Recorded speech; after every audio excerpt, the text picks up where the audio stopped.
तो बात ये अभी 3 दिन पहले की है। मेरे पास एक सज्जन आते हैं और मुझे कहते हैं कि मेरे को अपनी माता जी से मुझे माफ़ी मांगनी है। मैंने अपनी मम्मा को बहुत हर्ट किया है। मुझे रियलाइज़ हुआ है कि हाँ, मैंने उनको हर्ट किया है, तो मुझे उनसे माफ़ी मांगनी है। बट मुझे बहुत संकोच हो रहा है, मुझे बहुत शर्म सी महसूस हो रही है कि मैं उनके सामने जाके उनसे माफ़ी मांगूंगा। तो इसका कोई समाधान हो तो बताएं। इसका इसका समाधान बहुत ही सिंपल सा है कि अगर आपके मन में आ गया है, आपके मन में अगर ये बात आ गई है कि आप किसी से माफी मांगना चाहते हैं, आप किसी से क्षमा मांगना चाहते हैं, तो इसका मतलब है 99% आपने काम कर दिया। आप 99% काम कर चुके हो आपके मन में, क्योंकि ऑटोमेटिकली ये बात आ चुकी है। अब आपको सिर्फ 1% का काम करना है।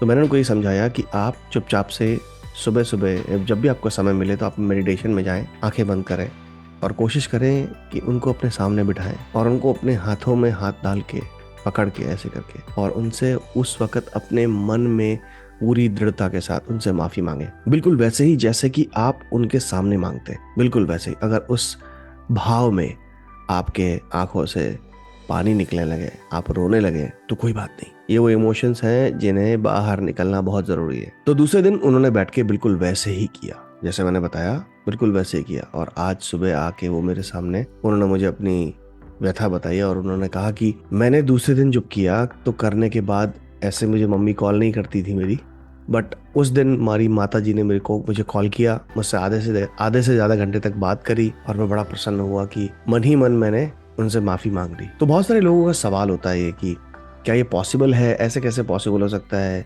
तो आपकी लाइफ में अगर आप किसी से सॉरी बोलना चाहते हैं, आप किसी को लिटरली माफ करना चाहते हैं, या फिर आप उनको अपने जीवन में वापस लाना चाहते हैं, बहुत सारे लोग, बहुत सारे दोस्त होते हैं हमारे, हमसे रोस्ट हो जाते हैं, हमसे दुखी हो जाते हैं, हमारे बीच में अनबन हो जाती है, टूट जाते हैं और हमें लगता है कि बस वो एक छोटी सी गलती की वजह से सब कुछ खत्म, अब कुछ हो नहीं सकता।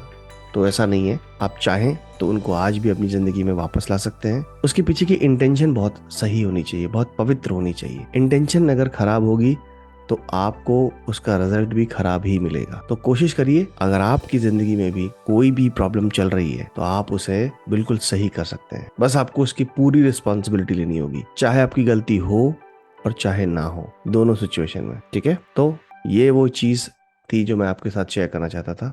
मिलते हैं अगले वीडियो में।